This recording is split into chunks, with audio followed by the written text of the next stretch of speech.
Hello, my name's Emily Pearson, founder and managing director of Our Minds Work. I'm going to be joining the People Power event this year and delivering 2 talks. My keynote will be specifically around evaluating the workplace ecosystem and how we can collaborate for mental health culture change.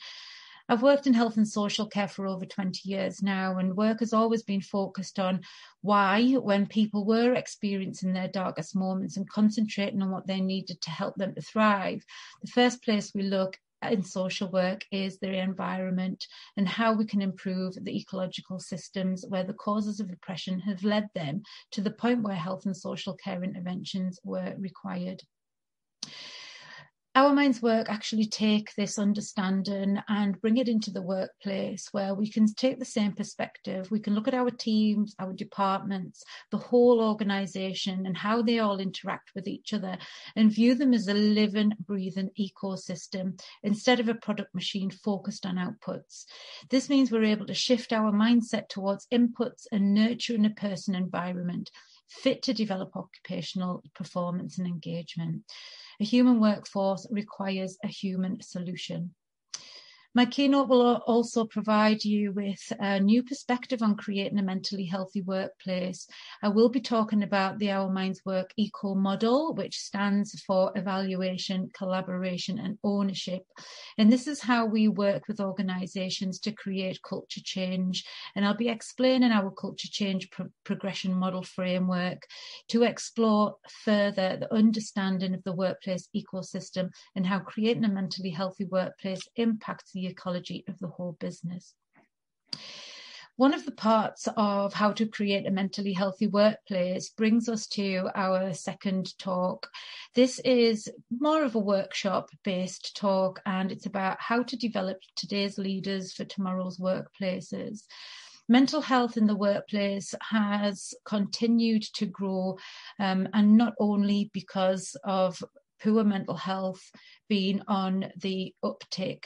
We're also seeing that values and beliefs and visions for workplaces to create mentally healthy cultures is something that is the right thing to do.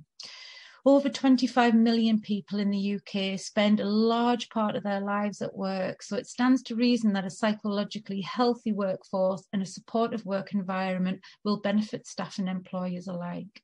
So when we start to look at creating these environments, one of the major ways to create a healthy, thriving workforce is to have fully confident leaders and managers who know how to create a mentally healthy workplace. This is all part and parcel of how we actually develop talent when it comes to mental health and leadership. Until now, apprenticeships and leadership standards have just generally been quite basic in understanding management and leadership theories and practices. However, what we now know is that when it comes to mental health should be an essential part of developing leaders for tomorrow's workplaces so that we're able to create mentally healthy workplaces that thrive and provide support for people when they need it.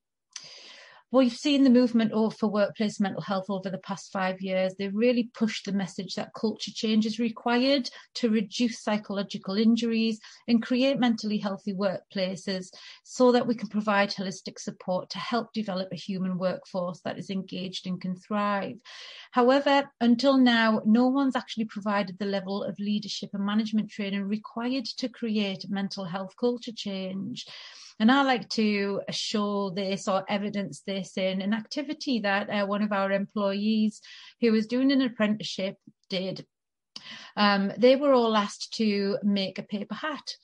The group of them all tried their hardest to make their paper hat, and they all had a very, very diverse range of hats. Some of them weren't particularly great, were just falling off people's heads. Some of them were pretty good attempts, but they all definitely looked very different. Now, we only know what we know. So once the group were actually given the instructions and the tools to create a uniform hat, high quality hat, they were all able to do it, and they were all able to have the same high quality hat as everybody else in that team. When it comes to workplace mental health and leadership, this is exactly the same point. You know, we only know what we know, and generally within organizations and generally with the level of mental health and leadership training that's been provided before now, there has been a lot of poorly made hats. There has been a massive gap when it comes to actually creating and providing the level of knowledge, skills, tools and behaviours for managers and leaders to actually create a mentally healthy workplace culture. So the workshop will provide you with an understanding of the new essential skills, knowledge and behaviours required to develop a management team who have mental health at the core foundation of their leadership style. We will be there to tell you about how you can maximise your apprenticeship levy fund to develop a strategic organisation-wide mental health leadership development programme. Really looking forward to seeing you. I hope you can join us.